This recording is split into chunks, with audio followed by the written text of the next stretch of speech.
What's up, y'all? And thanks for stopping by the Surge T channel. I am Surge T, and yes, zombies are greater than people. But let's move on. Mark Coffey. He was accompanied by Wolfgang and an opening match for NXT UK. And this is my rundown and thoughts for the 28th of October 2021. And and the reason why it says this why is because at least zombies don't talk. Now, let's get serious now. Uh, like I said, Mark Coffey is accompanied by Wolfgang, and he's going to go one on one with Rohan Raja. This match was made last week, and Rohan Raja has his family member, Teoman, with him. I guess he's the father figure, and Teoman is building up his family according to Nigel McGuinness. But Teoman is taking his damn sweet time, building up his family. He even mentioned it, I think, last week, that he's going to build his family. I thought that was going to happen tonight, but let's move on with the match. We see at the end, this match was very physical. You know, all I can say is Rohan Raja really did make Mark Coffey earn this victory. He survived his encounter with Rohan Raja. We see him do a rolling elbow or a rolling forearm. He bounces off the ropes and he, delivers that move as Rohan Raja is flat on his back. And he pins Rohan Raja and wins the match. But then Teoman and Rohan Raja attack the Gallus boys, Mark Coffey and Wolfgang. And then Teoman points at his evil eye. We get it. Like earlier when they were introduced in the match and Teoman's like this and he's holding it for what seemed like it was 10 minutes. I don't know what he was trying to prove. Yeah, we got it. The evil eye. We got it. You don't have to point to it more than 30 seconds. I mean, we got it. We know what that means. Unless I think I do. I don't know. But it was a decent match, and a very physical match. I liked what both men did in the match. And anytime you have a Gallus boy in there, doesn't matter who it is, the match is going to be physical. And you better be able to take some stiff shots from one of the Gallus guys. Now, Ashton Smith and Oliver Carter, Jack Stars and Dave Mastiff, and Symbiosis. An announcement from Sid Scala will be put in a three-way tag team match in 2 weeks. And that's to determine the next number one contenders for the NXT Tag Team Championships. And speaking of that, Pretty Deadly are going to get involved somehow during this evening. Charlie Dempsey is again interrupted by Gallus, and it appears to be starting to get under his skin a bit. You even hear him say that's twice now. So I don't know if it's going to happen to where he's going to confront these guys and ask them, what is your guys' problem? Maybe Mark Coffey apologized. Oh, hey, because Wolfgang was asking them, do you know where Teoman is? Because, they're on a rampage now. They want to, look for those guys and give them some payback. And, Mark Coffey's like, okay, we apologize. And he walks off. But I don't know. Charlie Dempsey kind of took that personal. So we'll see what happens now. Now, Myla Grace is making her debut, and she's a cutie. But her cuteness might not be enough to get her by this match that she's going to have with the French Hope Amel. And then Amel makes quick work. I thought so, but after she delivers a swinging neck breaker, Grace kicks out at 1. Not at 2.5, but at 1. And then Blair Davenport appears on the stage, and what could she be up to? I mean, she did take out Sid Scala. She did take out, Stevie Turner and others. She was suspended. She was brought back, right?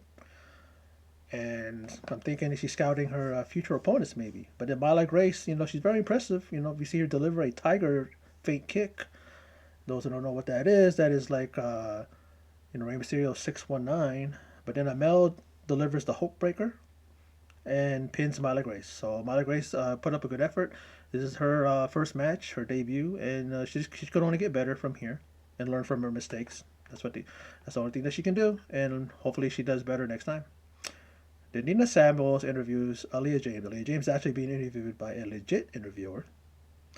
And then she goes, "Oh, I got this now. It's the Nina Samuels show," as she says. And then she tells Aaliyah James that she doesn't measure up to her. Then Aaliyah is just like, James is like, I'm out of here, and leaves. And then, you know, Nina Samuels is frustrated, but then she still manages to sneak in there.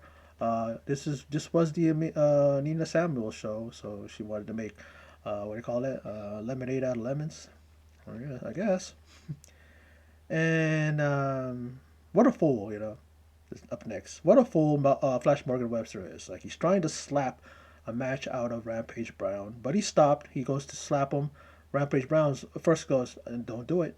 I know what you're gonna do. Don't do it." And then he tries to do it, catches his hand, and then with one, like in a choke slam type of a move, he just pins him up against the wall and pretty much says, "If you want a match, just ask." And then when Rampage Brown leaves, Flash Morgan Webster's like, "I got him. I got him." He smiles at first, and then he's kind of like concerned because it's just like, yeah, like you're beginning to look like a little punk, like I don't know. I don't see Mark Andrews do that.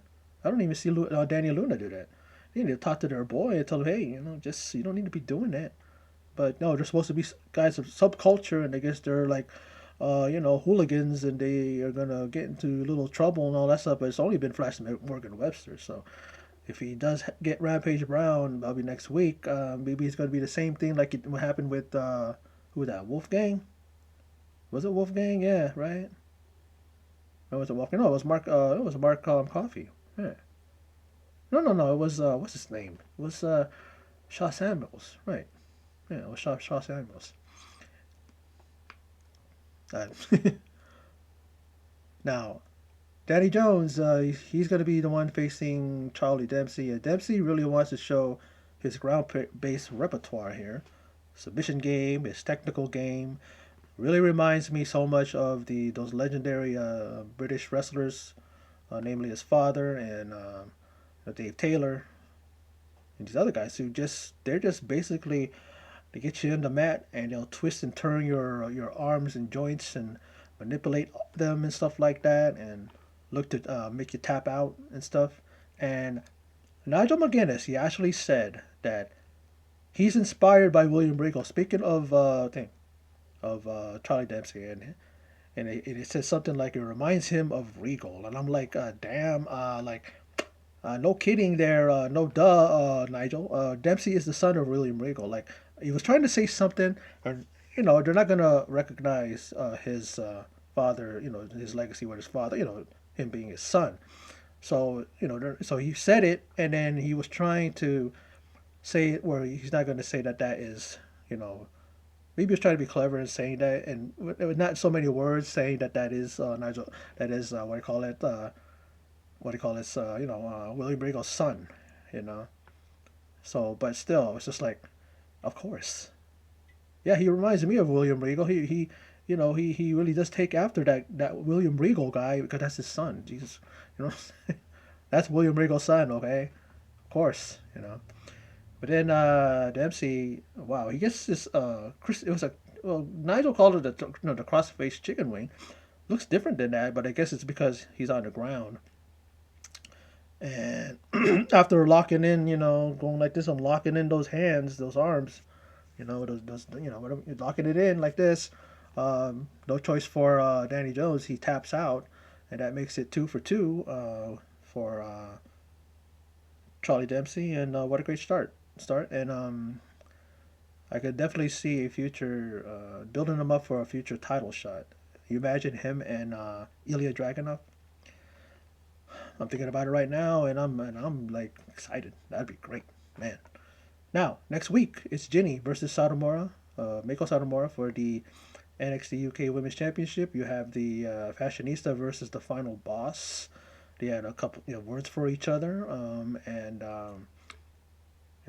Jinny was saying like the only reason why when when Meiko Satomura a number of weeks ago went to the locker room and told every woman on the roster that if you want a shot, just step up to me and tell me, let me know.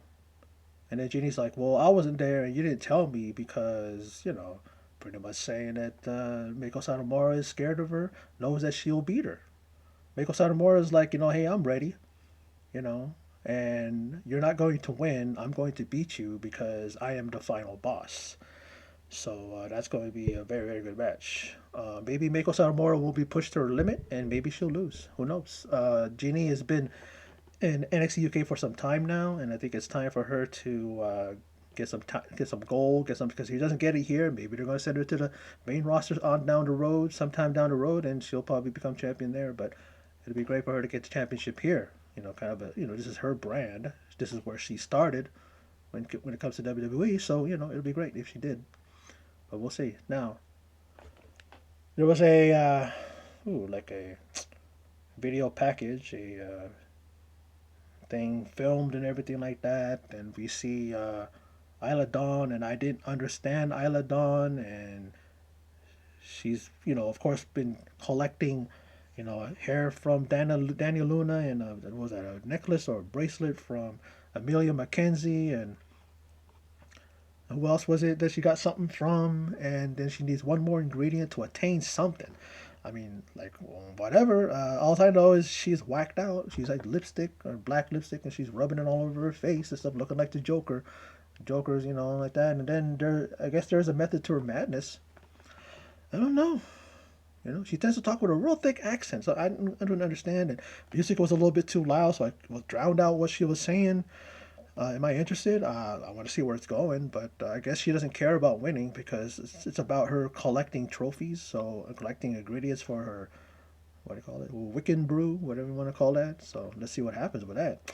Now, let's go to the main event, and that is the NXT UK Heritage Cup Championship between Noam Dar and Noam Dar is going to challenge the champion Tyler Bate. Now, the first round goes to no one. Of course, as usual, it's a feeling out process that goes on, and sometimes I think with the with the Wolfgang match with Dar, he took the first round quick, but that doesn't usually happen. It's usually a feeling out process, and then the second round comes and goes, and still without a fall to either man. And I guess they want to stretch it out to all 6 rounds. That's what I was thinking. Now, the third fall goes to Noam Dar after delivering the Nova Roller, and he goes up 1 fall to 0. But in the fourth round, Bate looked to take over and even went for a standing shooting star, but he needed to deliver the Tyler Driver 97 when the shooting star wasn't enough, or he got caught actually, and he attempted to put him into a knee lock. That's what Dar did to him, and he was able to get out of that and transition and be able to put the put Dar into that position, and he delivered the Tyler Driver 97, and he pinned Noam Dar, and things are evened up a piece. Oh, evened up at 1 fall apiece, I should say.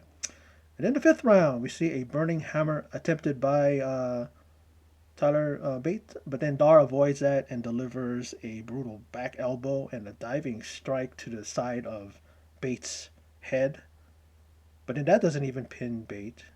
So the fifth round, it goes, it's still 2 falls. It's still tied at fall apiece. And then the sixth round, we see Bate deliver a suplex from the top turnbuckle. But Bate, then we see Dar roll out to the outside. And then Dar, is on the receiving end of a suicide dive by Tyler Bate. And then Tyler Bate goes to the opposite side, and he ends up taking out Noam Dar and Shaw Samuels with the very same move, the suicide dive. And then inside the ring, we see Bate attempt the Tyler Driver again, but Dar reverses it into a pin attempt, but Bate kicks out. And then we see a rolling capo kick. This is from Bate, a Superman off the ropes. But Dar then, as Bates like this and going off the boat rope, he looking to spin around right and hit that clothesline. But as soon as his legs were up, as he went into the ropes, as he came down, Noam Dar cinches in the knee lock or the knee bar. But then Bate manages to take Dar for a ride, and Drummer suplexes his challenger. But then we see Pretty Deadly, the NXT UK Tag Team Champions. They interfere. I mean, they don't interfere in the match, but then they distract Trent Seven. They're scuffling, and in the confusion, Trent Seven, they took his towel, so he's trying to get the towel back. He ends up throwing it behind him, and the referee sees it as it slides into the ring, and then Bates in the submission hold, and the ref thinks, okay, Trent Seven wants the match stopped. Now, what happens when that happens? The person that is on the receiving end loses the match, and in this case, what happens? The match is awarded to Noam Dar, and he becomes the new NXT UK Heritage Cup champion. Now, all I kept thinking as it ended, is this the beginning of the end for the Mustache Mountain? Remember that Bate did this back in Takeover Brooklyn 4. He had interfered too many times. The referee said one more time and they'll be disqualified. But I guess him being a noble person, someone with morals, he didn't want to be a cheater or someone who got out of a match disqualifying themselves. So what he did was he threw in the towel because he saw that Trent Seven was not going to be able to stay in the submission hold, and in doing this, thus what happened? Disputed Era won the tag team titles from Mustache Mountain. So with Trent doing this, regardless if it was a mistake or not, we all know it was a mistake, but regardless if it was a mistake or not, is Bate going to look at this and think, okay, I did this to you before. Is this your way of getting back at me? But this took place how long ago, right? He's gonna hold a grudge that long, Trent Seven. But I've heard, and I even believe that there's going to be a teacher versus student kind of thing there, where it's going to be like it's going to build up the rivalry. There's going to be a lot of heat, a lot of dissension building up, and then it's going to come to a head, and then these guys are going to face off in a match. And I think that these guys need to probably put that match on a NXT NXT takeover, or even these guys put on another takeover, because they haven't done one in some time, right? So it's gonna probably happen. It wouldn't surprise me, and I'm up for that. Because it's always good to see a textbook, teacher versus student match. And they're really it's just like there are, planting the seeds for that with this, but we're going to see it dragged out a little bit, and they're going to be on the same page, they're going to forgive each other, and then the dissension is going to build, and it's going to build to to the point where it's going to come to a head in a big match. But like I've always said, again, NXT UK delivers. I love watching it every week. This one was great. I love the main event match. It was really, really a good match. Noam Dar, as much as he annoys me, and he does, but he's an amazing performer, and he really, really is polished. Really, really does have an incredible skill set. The guy can just go in the ring, and I think he makes anybody look good when he's in the ring with them. And Tyler Bate, he's a guy that usually makes other people look good. So together, they put on a really, really great match, and great storytelling in the ring. A great match, a great ending, and also a springboard to a possible feud between Mustache Mountain. But anyway, that's my video for my rundown thoughts on NXT UK for the 28th of October 2021. And so for those of you who stopped by, checked out my video, I appreciate it. And in closing, as always, take care.